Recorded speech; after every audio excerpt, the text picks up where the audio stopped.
Good morning, and thank you for joining the second edition of the Southeast Climate Monthly webinar. This is an ongoing project, and as always, we appreciate your feedback on how to improve our webinars. I am Sandra Rayne, the Regional Climatologist at the Southeast Regional Climate Center, and I will be giving an overview of the weather and climate for the month of March. We were fortunate to have two guest speakers this month, David Zierden from the Florida Climate Center, who will give an overview on the drought development in Florida, and Kenneth Kunkel from the North Carolina State Climate Office, who will provide highlights on the North Carolina Climate Science Report. Our thanks to both of them. As a reminder, please save all of your questions to the end of the webinar. And let's get started with the March discussion. Mean average temperatures were much above average for the month of March across the Southeast, over about 6 degrees above average in over half of our long-term stations. The warmest weather of the month occurred towards the end of the month, around March 27th and 29th, where an influx of warm and humid air came across our region. A few stations even reported their warmest March day on record, including Blacksburg, Virginia, reaching a high of 86 degrees. When we look at the rankings across the region, over 19 stations reported the warmest March on record, including Pensacola, Florida, and Montgomery, Alabama. There's quite a few records down in Florida. As far as the Caribbean, in regards to temperatures, it was about average for the month of March. The warmest areas were the western and eastern sides of the island of Puerto Rico. Coloso, Puerto Rico had a ranking of the 4th warmest March on record, and Roosevelt Roads, Puerto Rico, the 6th warmest March on record, but basically everywhere else it was about average. Precipitation varied across the region for the month of March, with the driest locations across Florida. There was a persistent and strong ridge of high pressure located near the Gulf Coast and western Florida, which kept frontal systems to the north of the state and suppressed precipitation. The frontal systems pushed north, northern Alabama and northern Georgia had above average precipitation. And it seems like those frontal systems tended to fizzle out when it crossed over the Appalachian Mountains. The precipitation rankings show a similar pattern, with several long-term stations in Florida that observed March precipitation totals that were ranked within their 5 lowest March values on record. Puerto Rico, however, had above average precipitation for the month. Bonito, Puerto Rico reported 7.8 inches of precipitation for the month, which ranked its 5th wettest March on record. Trujillo Alto, Puerto Rico ranked 1st wettest March on record with 11.41 inches of precipitation. So we had a few severe storms this month. There was 162 reports of severe weather, which is only about 66% of the median monthly frequency of 247 reports. 15 tornadoes, which was only about half of the 28 for the monthly average. We had an EF2 tornado with winds of about 130 miles an hour in Barber County, Alabama. It occurred on March 31st. It damaged a few buildings. However, no injuries or fatalities were reported with this tornado. We even had a 3-inch diameter sized hail, about teacup size in relation, and that fell in Vernon, Alabama. In Coweta County, Georgia, they observed very strong winds. The strongest gust reported was 80 miles an hour. So more than 35,000 customers were without power from these winds. A good amount of severe weather. When we look at the current drought monitor, we see that we have drought in Florida. It's about moderate drought with a pocket of severe drought in the Panhandle and abnormally dry conditions in southern Georgia and southern Alabama. Since we talked about stream flows last month, I just thought we'd give an update on stream flow conditions. And towards the end of March, we see, again, a similar pattern with the lowest stream flows in Florida. However, I also wanted to show, after the severe weather that moved in this weekend, the effect it had on stream flows. And you can see it increased the stream flows near the Appalachian Mountains. As far as agriculture, despite the warm and dry weather, the Georgia and Florida peach crops are looking good. However, there were delays in watermelon planting and herbicide and fertilizer applications in areas where it was more wetter than normal. We also had high pollen counts. March 29th, Atlanta, Georgia ranked second highest for its season, and Raleigh, North Carolina ranked fifth highest for its pollen season in regards to pollen counts. So as requested before last month, I have provided an El Nino and Southern Oscillation update. The Climate Prediction Center says there is a 60% chance for ENSO neutral conditions during the summer of 2020, and it remains the most likely scenario through the autumn as well. As far as our April, May, and June spring outlook, we can see we have higher chances of above average temperatures across the entire region and higher chances of above average precipitation across the region as well. However, Florida is a little bit less than the rest of the region.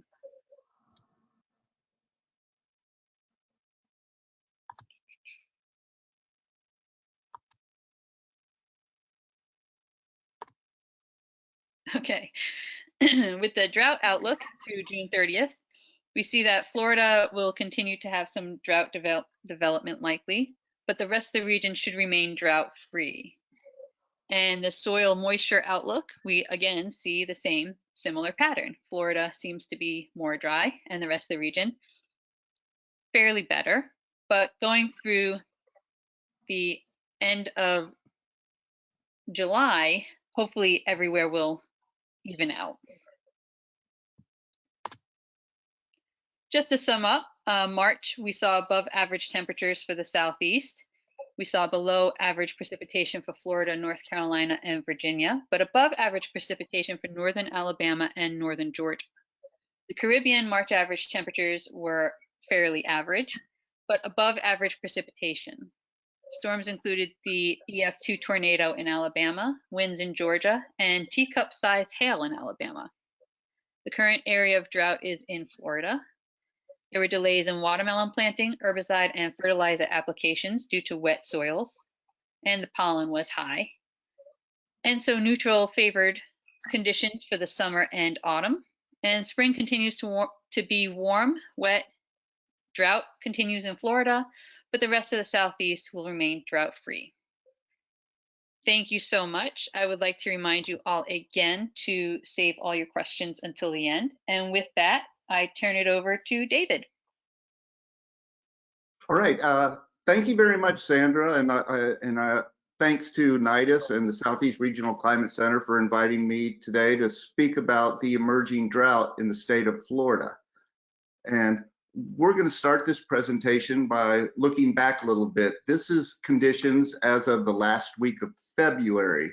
Over on the right was the drought monitor at that time, where we see some abnormally dry conditions in the Tampa Bay area and also in the Florida Big Bend, but the rest of the state is relatively drought-free, with the exception of a small pocket of moderate and even severe drought south of the Tallahassee area, Leon County, Wakulla County, southern Jefferson County. While I call this a paradox, is at the same time for several weeks there had been much above normal or near record rainfall up into central Alabama, central Georgia, and much of the middle and upper ACF basin, which led to weeks of the Apalachicola River being at or above flood stage. So while we had flooding in Liberty and Franklin and Gulf County, just one county to the east, we had moderate and even severe drought. So the question is this kind of delineation really physical, and do impacts match up? Well, on the next slide, here's a story of one impact that happened during this time. We all know in 2012, the wild oyster industry in Apalachicola Bay crashed, partly due to drought, but partly due to other factors, including overfishing. And in spite of near normal or even plentiful flows on the Apalachicola River since then, the wild oyster fishery has never really recovered. So a lot of the locals are turning more and more to farm-raised oysters. The only thing is, the state leases for farming oysters are not in Apalachicola Bay. They're in the nearby smaller bays of Alligator Harbor and Oyster Bay. And these locations were in the midst of where that severe and moderate drought had developed. And I actually heard reports from some of the fishermen there that they were seeing an increased mortality due to high salinity levels, as these bays are not directly fed by any freshwater source. So yeah, there was a difference in impacts just one county over. On the next slide, we'll take a look at what brought us there. This shows 90-day departures from normal rainfall from radar estimates, and this was as of the last week of February. And you see the very heavy 12 to 16 inches or more above normal rainfall across central and northern Alabama and Georgia, where that small pocket of moderate and severe drought had deficits of at least 4 to 6 inches, even higher if you go back further than 90 days. So this kind of tells the story of where we were at the beginning of March. On the next slide, as Sandra pointed out in a lot of her material, then March happened. Here I show average temperature departures from normal for the month of March for stations across the state. And I apologize, these numbers are a little hard to read, but we see temperature anomalies of 9 to 10 degrees Fahrenheit across the Florida Panhandle, and widespread 5 to 7 degrees warmer than normal across the rest of the peninsula. At the same time, over on the right is the precipitation totals for the month of March, where we see a couple inches across the Florida Panhandle, but once we get south of Lake City or Gainesville, monthly totals are only a few tenths of an inch or even just a few hundredths of an inch. No reported rainfall around the Tampa Bay area. So last week, when the official numbers came out from NOAA NCEI, statewide, it was the warmest March on record for the state of Florida, and that goes back to 1895. And it was also the second driest March on record. So we had this this compounding high temperatures and little rainfall at a time when vegetation is emerging out of its winter dormancy and evapotranspiration is rising quickly. We had all this happening at the same time that we had way above average temperatures and very little rainfall. So on the next slide, we'll take a look. This is, because of that, this is the current US drought monitor, which now shows a vast majority of the state of Florida is in moderate drought. That small pocket south of Tallahassee is still in severe drought. So those are the current conditions as of this week. On the next slide, we'll see some of the impacts of this developing drought. One of the primary impacts is wildfire threat. Here in the state of Florida, again in the peninsular Florida from Gainesville or so southward, winter is an extended dry season. So the peak of wildfire season is usually in April and early May as temperatures really rise and we feel the impacts of this extended dry season. This year's no different. The map on the left is from the Florida Forest Service. They monitor the Keach-Byram Drought Index daily, and this shows that most of South Florida currently has KBDI values over 600, which really indicates an increased threat of wildfires. Interesting enough, wildfire counts are not that much above normal as of yet. Some have theorized that it's because of the stay-at-home orders and much less human activity in the wildland and the wildland-urban interface. Here in the state of Florida, 80% or more of fire ignitions are human caused. So that's a little bit of good news. On the next slide, we'll see some instances of fire in Florida tied to the developing drought. On the top left, happened last week at the Fort Myers Airport. It's kind of a strange story. Thousands of rental cars were parked in the grass fields at the Fort Myers Airport because of a lack of use due to the shutdown of air travel and travel in general. And the catalytic converters from one of these cars caught the grass field on fire, which ignited over 3,500 of these rental cars burned that day and that evening. So while not necessarily directly tied to the drought, the dry field may have contributed. On the bottom right is a wildfire off Highway 20 north of Panama City that burned several hundred acres. So on the next slide, might we see some relief? We have seen more rainfall in the month of April. On the top left shows radar estimates of rainfall over the last 14 days. Higher amounts of 2 to 4 inches along the state line with Georgia and Alabama. But again, over the peninsula where moderate drought is set in, amounts are generally less than an inch. As you proceed down the state, that decreases to even less than half an inch. We are seeing some more rainfall today across North Florida from basically the Cedar Key through Gainesville up to Jacksonville area. So more welcome rainfall today. And on the bottom right is the 7-day quantitative precipitation forecast from the National Weather Service, which indicates a stalled frontal boundary to set up across North Florida and parts of the Panhandle, and for hopefully beneficial amounts of several inches of rainfall in the next 2 or 3 days as we're impacted by this stalled front. So again, great news, but is it going to be enough to make a real dent in this drought? That will remain to be seen. So on the next slide, we'll go ahead and summarize. As we began the month of March, there was only one small pocket of drought in the Florida Panhandle, a small pocket of moderate and severe drought.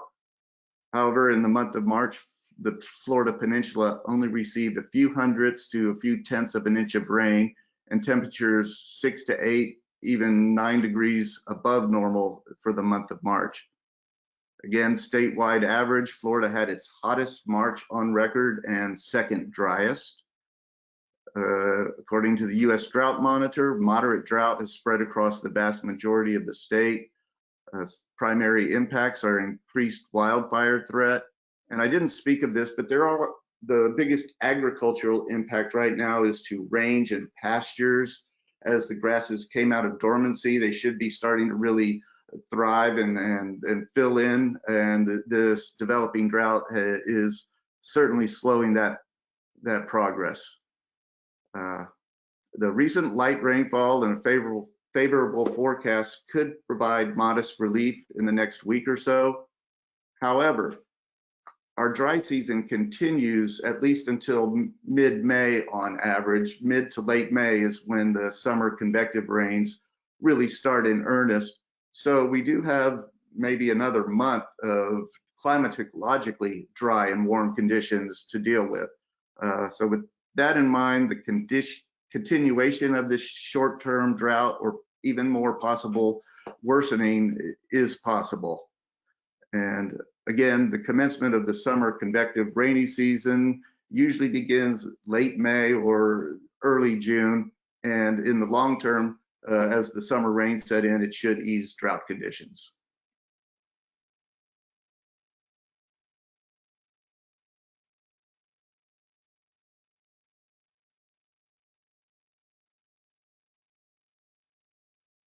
Great, thank you, David. Let's now move to what we're trying to do is also highlight some activities related to climate in different states. And right now we joined by Ken Kunkel from the North Carolina Institute for Climate Studies to present on the North Carolina Climate Science Report.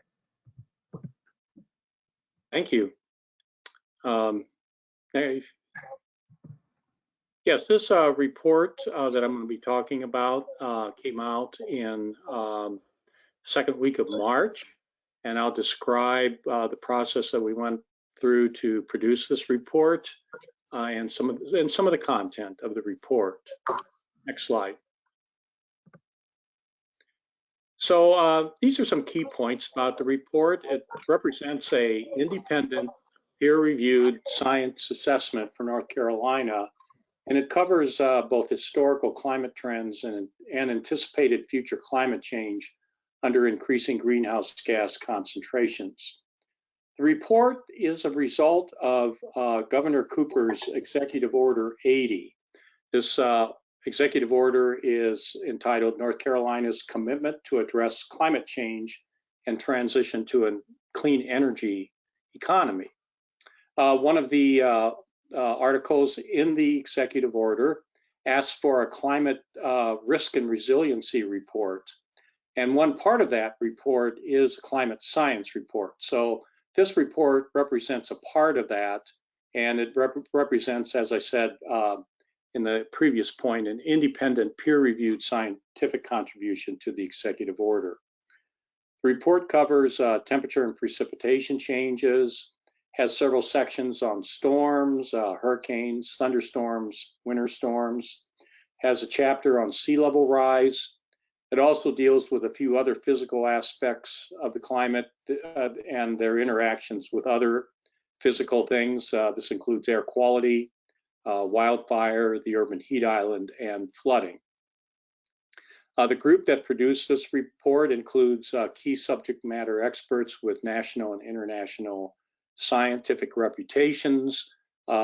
We put together what we called a climate science advisory panel, and I'll go through the membership of that panel in just a minute here. Next slide.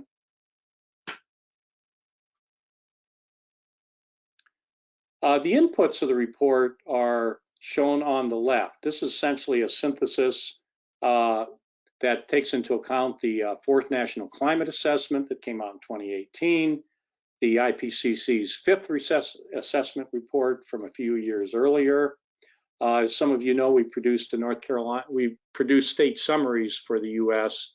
here, and one of those, of course, is the North Carolina State Climate Summary, which was some of the content found its way into this climate science report. We reviewed recent science literature, peer-reviewed science literature, and then we had this experienced panel, and the expertise of that panel definitely shows up in this report. The subjects that we covered in the report were influenced by input from North Carolina state departments and what they wanted, the kind of information they wanted. Next slide. So this shows the membership on the Climate Science Advisory Panel that we put together for this report. In addition to myself, it includes Dave Easterling from NOAA's National Centers for Environmental Information. If you're not familiar with what I do, I'm actually located in Nashville, although I'm a professor at North Carolina State University. And I'm going to go here in a counterclockwise fashion and go through the membership of the committee. Doug Miller from University of North Carolina, Asheville. Rick Ludich from UNC Chapel Hill. We had two representatives from Duke University, Anna Barros and Weng Hong Lee. Reed Corbett from East Carolina University. He and Rick Lutich supplied the expertise for our sea level rise chapter. In addition to myself, we had several members on the panel from North Carolina State University. Kathy Dello, who's our new North Carolina State climatologist. Gary Lackman and Walt Robinson, who are in the Marine Earth and Atmospheric Sciences Department. And then Adam Taranto, who's at the USGS Southeast Climate Adaptation Science Center. We had two members from North Carolina A&T State University, Solomon Billing and Yulong Ling. And finally, Baker Perry from Appalachian State University. Next. So we produced this report over about a 9-month period, starting in midsummer or last summer. We actually did some preparatory work. We were asked to do it in the spring, or we were asked at the North Carolina Institute for Climate Studies to take the leadership role in producing this report. We formed the panel, and by July we had that in place, and we began creating an outline of the report. In August, we started writing the report, and that went through late summer into the fall. We completed a review draft of the report in November. We sent it out for anonymous expert peer review. The panel also took it on its role to review this review draft. This review period went through into January, and then late January, February, we revised the report in response to the review comments, and we rolled the report out the second week of March. Next. So the report went through several review cycles, internal review cycles with the advisory panel. Once we'd completed the review draft in November, as I said, it went out for review from external climate experts, and the panel itself reviewed it. All the comments were addressed, and written responses were recorded to each of the comments. This review process follows some of the processes we use in producing the National Climate Assessment reports, and it meets Federal Information Quality Act standards. Next. You could boil the content of the report into 3 main sections. It includes a discussion of the global state of the science. It looks at historical changes in North Carolina's climate, and then looks at projections for North Carolina. So next. Kind of an overarching umbrella for the report is the climate science consensus on these key points that are listed here.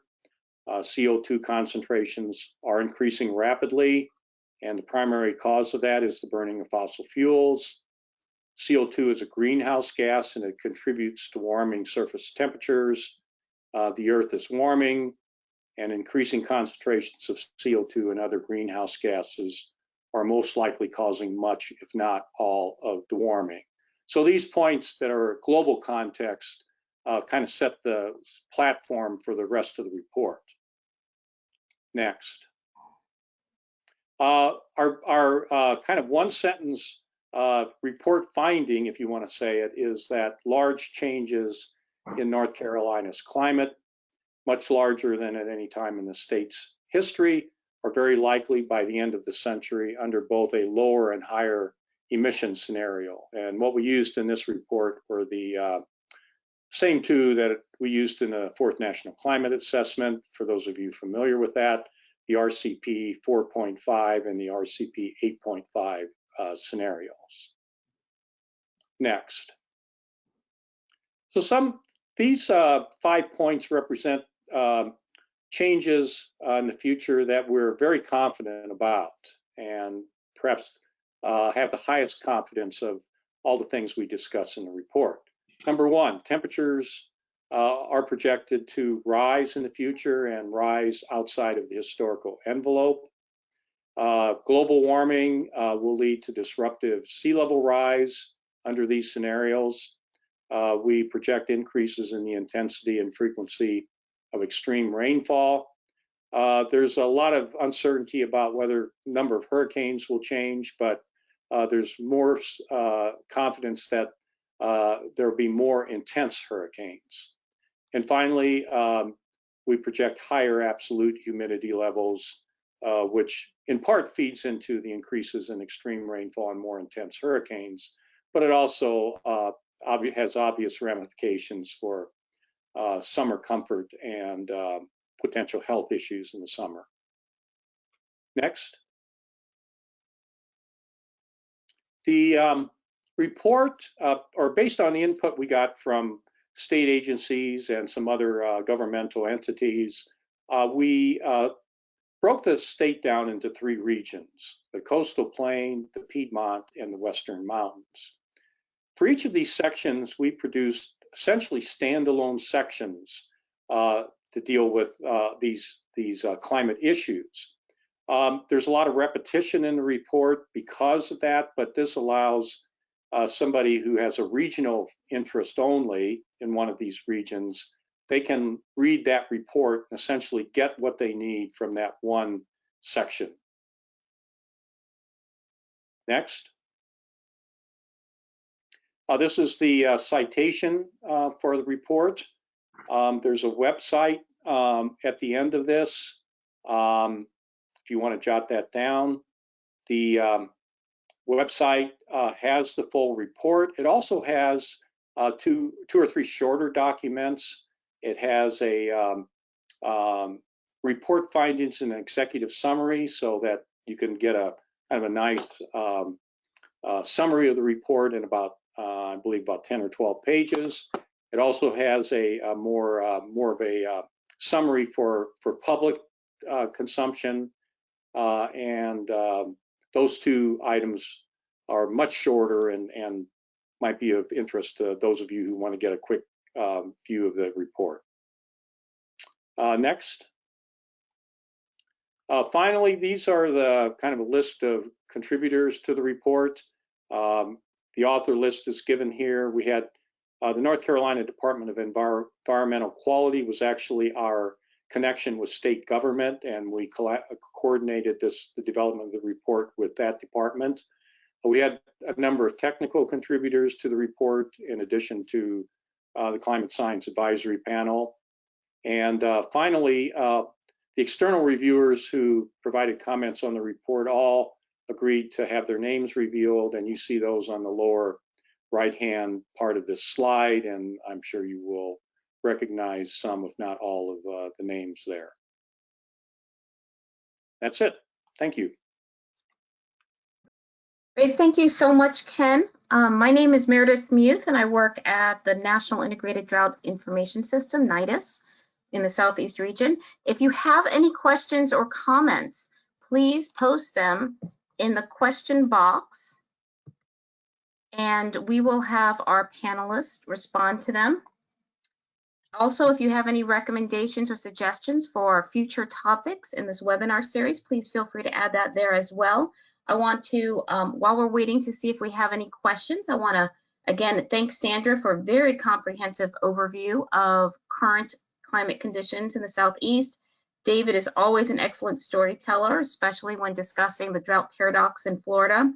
And Ken, I think this is incredibly important what North Carolina is doing, because having that strong scientific basis, those assessments, is a really critical foundation for moving forward with mitigation adaptation steps. So I'm really very happy with the progress that has been done, and I know it's an enormous effort. Okay, let's go see.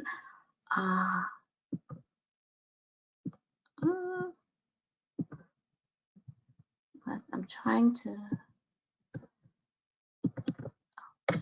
Okay, the first question is for Ken on the report. I did not see a lot in the report about agriculture compared to some other economic sectors. Any reason why?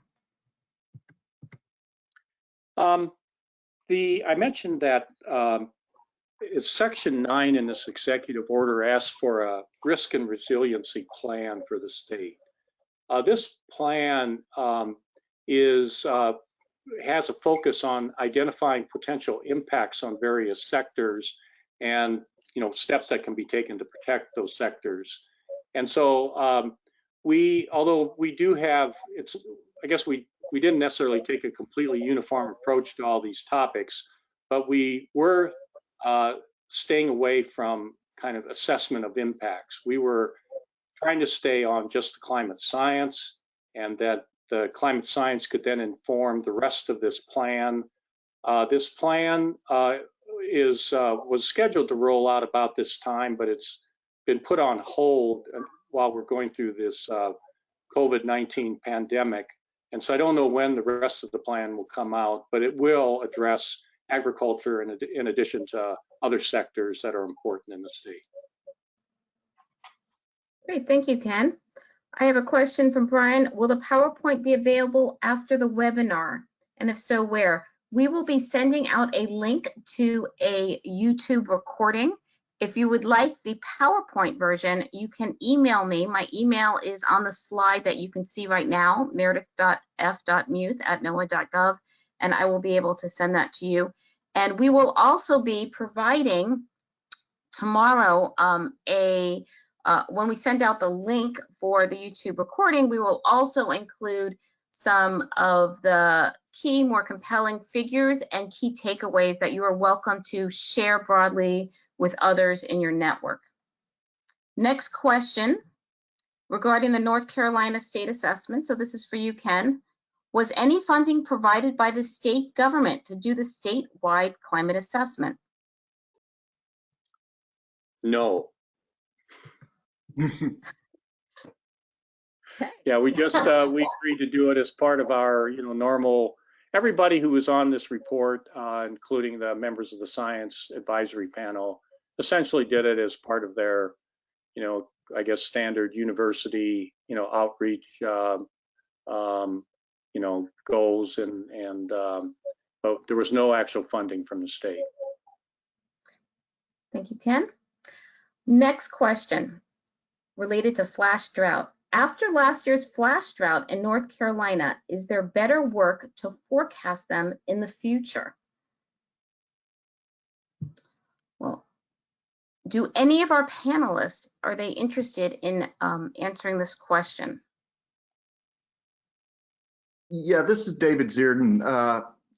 I don't have the authors or the exact specifics of the publication handy, but there have been several good publications trying to better characterize and understand flash drought in the last year that are certainly worth a read. And it's kind of a hot research topic, and being able to better characterize flash drought and even predict it is certainly high on the list. I know it is for NIDIS and also for many other organizations. Great, thanks. And yeah, I will, so NIDIS, for those of you not familiar, is it's a federal partnership to improve drought early warning and information for drought early warning and planning preparedness. And we have regional drought early warning systems that involve federal, state, local, academic, tribal partners. And one area that we are going to be focusing on is in particular flash drought across the country, better defining and identifying key research needs, working with partners across the country, and looking at some specific needs for the Southeast. And so if this is something that you are interested in exploring with NIDIS, then, and of course, North Carolina is part of that, then please feel free to reach out to me. Next question, let's see, just wondering which states are included in the Southeast region. Tennessee had significant weather events in March, but not included in the report. Can you clarify? This is a great question, Greg. Right now, the boundaries that have been covered in this webinar series, again, realizing this is only the second one, has been defined by the boundaries for the Southeast Regional Climate Center, which goes Virginia, Carolinas, Alabama, Georgia, Florida, and the US Caribbean. But if there is interest in ensuring that we include Tennessee, I'm sure that is something that the host can certainly consider. I know that the delineations of regions vary widely depending on depending on the entity and the organization. And of course, weather and climate does not stop at any of these political boundaries. So good question. We'll consider that. Next question. Can you please discuss the impact of drought on the upcoming stronger than normal predicted hurricane season? So maybe David, do you think you could take that one? Do you need to repeat it? That's a tough one. You know, drought and soil moisture really has little to do with hurricane formation or hurricane intensification and tracks over the Atlantic and Gulf. However, the broad scale weather systems that might contribute to drought certainly play a role in the activity of our hurricane season. There is one kind of obscure relationship that I don't know how well it's been published on, but it's widely accepted here in the state of Florida, that even though an active season might be forecast or might occur in the Atlantic basin, near misses from tropical cyclones that stay offshore, the subsidence and modifying of the atmosphere outside of the storm can actually inhibit the usual sea breeze convection over the state. So the take home is that even if it is an active season in the Atlantic basin, that doesn't necessarily mean more tropical rainfall for the state of Florida. Great, thank you. And we have another question on the exact same topic. Sandra, did you have anything you wanted to add, by the way, to the interaction between drought and hurricane season, or we can move on? I guess the only thing I would add is that, you know, if the soils are fairly dry and then we just have an inundation of rain, you're going to get a lot more runoff and potential flooding from a hurricane, which is always possible. That's pretty much what I'd like to add. Thank you. Next one is a request for future topics to discuss, to show and highlight actionable or exemplary programs that have gone beyond reporting on climate change and have actually taken action to mitigate risks posed by it.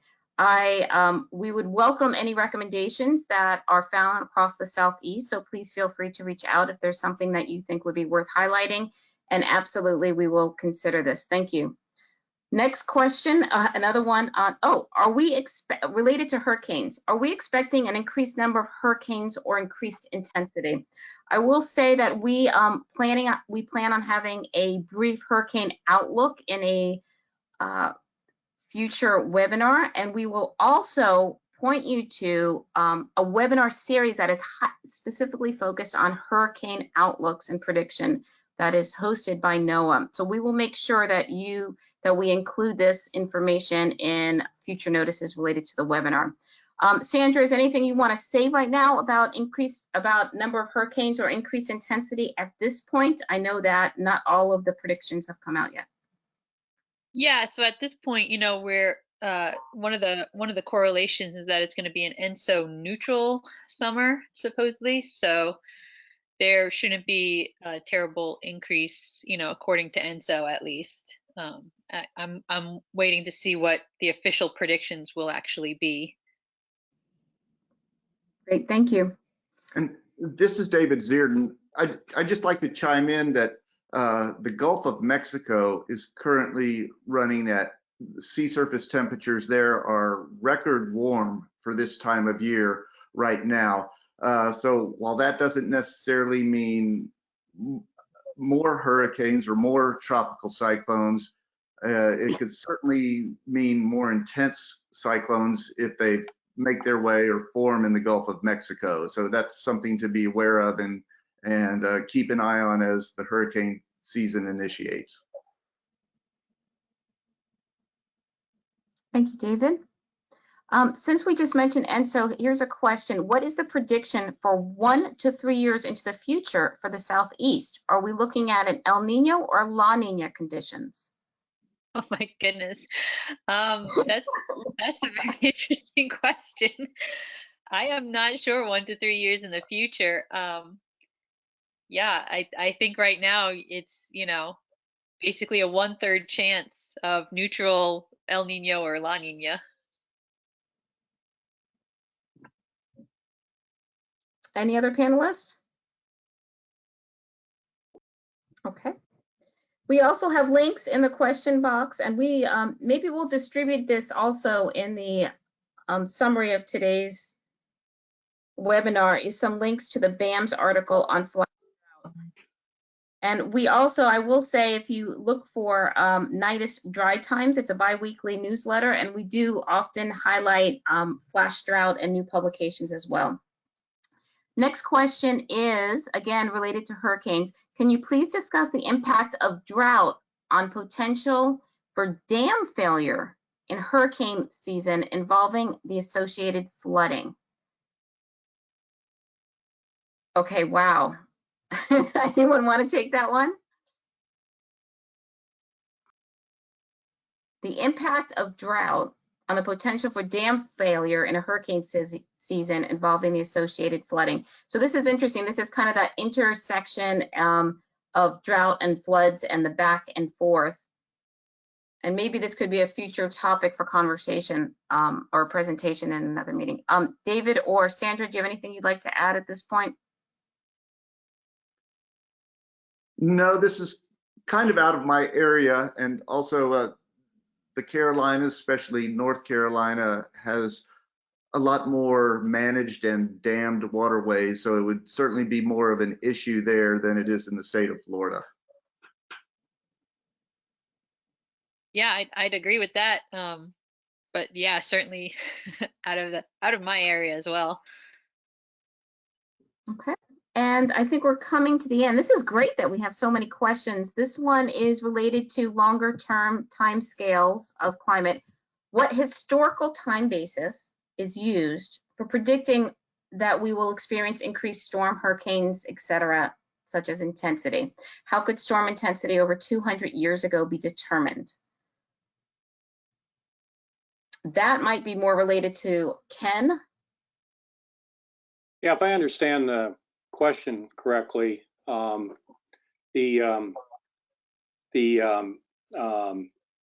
projections for potentially more intense hurricanes in the future is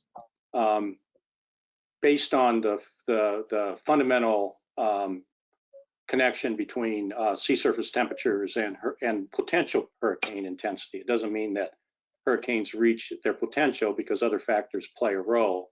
But if all other factors are favorable, then the intensity is largely driven by sea surface temperatures. And in the future, sea surface temperatures is very high likelihood they will increase along with overall global temperatures, and thus the hurricane experts have more confidence in that than, for instance, in, say, the number of hurricanes, whether that'll go up or down, and certainly whether the number of landfalling hurricanes will go up or down. Thank you, Greg. I mean, Ken. Sorry, the question was. And let's see, here's another question related to drought and forest. Can you please discuss the impact of drought on our forest where we apply controlled burn in the prevention of wildfires? So maybe, David, from the Florida perspective, do you have any thoughts on drought impacts on forest and related to controlled burns in the prevention of wildfires? Yeah, here in the state of Florida, we probably have the most active prescribed fire program in the nation, and that actually goes a long way to keeping wildfire counts and also acreage burned lower than it would be otherwise. So it's one of the best tools we have to combat these large and intense wildfires and to manage a healthy forest. So yeah, and even in times of drought, there are still nice weather windows where prescribed fires can be carried out. So the two kind of do work hand in hand, and like I say, the most I know about it is it's our best tool to prevent the kind of really large and unmanageable fires that can occur in times of drought.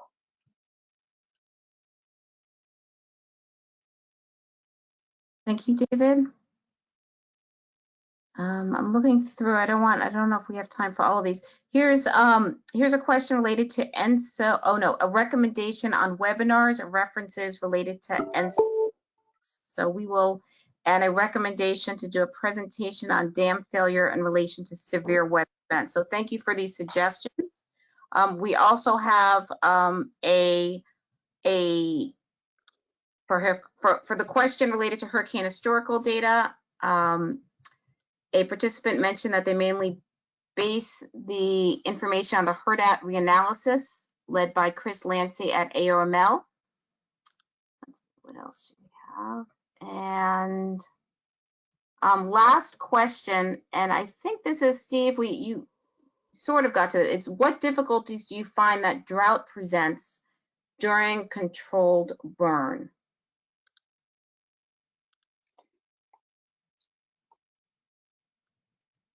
So David, I think you sort of got to this. Is there anything else you would like to add? What difficulties do we find that drought presents during controlled burn? Well, yeah. When drought gets severe enough and the forest and the fuels are too dry, then prescribed fire cannot be done safely. So if the drought gets severe enough, it does curtail the amount of prescribed fire that can be used. And along those lines, with this developing drought, there's a lot of fire that's used in clearing of forested lands and debris. And right now, there are, I believe, 18 counties in Florida that have outdoor burn bans so that these activities cannot take place. So yeah, there is definitely a connection between the amount of prescribed fire and the worsening of drought. Thank you, David. Okay, and with that, that's the end of our questions. I want to thank you all for actually going over our time a little bit and spending part of your morning with us. And again, many thanks to our three presenters, to Sandra, David, and Ken. And have a wonderful day, stay safe, and we look forward to hearing from you and joining us next month. Thank you.